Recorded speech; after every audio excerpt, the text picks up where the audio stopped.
Mesdames, messieurs, asseyez-vous, respirez et mettons les choses à plat pendant un moment. Parce que si tu es ici, c'est que quelqu'un dans votre couple a dit « Je veux la paix dans notre relation ». Et ça, c'est une phrase bien plus lourde qu'elle n'en a l'air. 1. La paix, ce n'est pas l'absence de problème, mais l'absence de guerre. Dans une relation, tu vas être jalouse parfois, tu vas être blessé parfois, tu vas douter parfois. Et lui aussi. Personne n'est un robot. Mais quand un homme dit « Tu as le droit d'être jalouse, tu as le droit d'avoir des blessures », mais on peut se dire les choses dans un cadre, ce qu'il dit réellement c'est « Je ne te demande pas d'être parfaite, je te demande d'être responsable.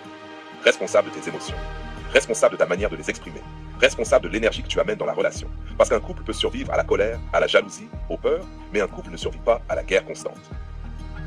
Échelle 2. Le cadre. Là où tout se joue. Un cadre, ça veut dire quoi? Ça veut dire qu'on peut parler sans hurler, sans humilier, sans menacer de partir toutes les 5 minutes, sans faire payer aujourd'hui des blessures d'hier, sans transformer chaque désaccord en drame.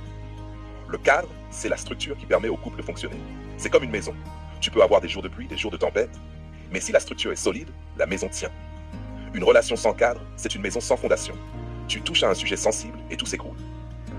La complicité, le carburant du couple. Tu ne peux pas demander à un homme d'être doux, amoureux, investi, attentif. Si dès qu'il se rapproche, l'ambiance est tendue. La complicité, ce n'est pas un cadeau. La complicité, c'est un climat qu'on crée. Il t'a dit on peut être dans la complicité et le bien-être. Ça veut dire que pour lui, la relation doit être un refuge, pas un champ de bataille. Un endroit où il respire, pas un endroit où il s'étouffe. Et je vais dire une vérité que beaucoup ne veulent pas entendre. Un homme construit là où il trouve la paix.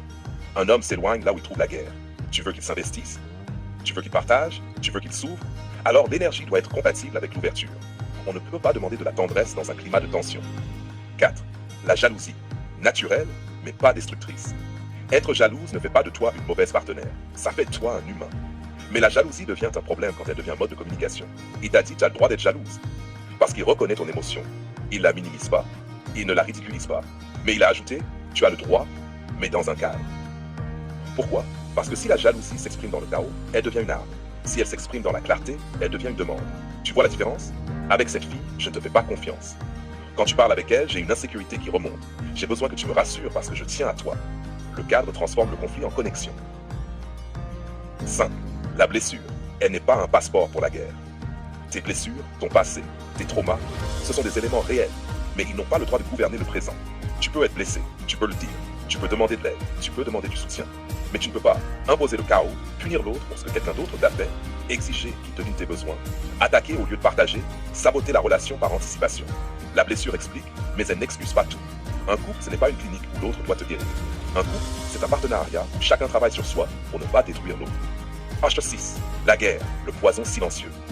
Quand il dit « pas dans le conflit et la guerre », ce qu'il voit, ce sont des comportements récurrents.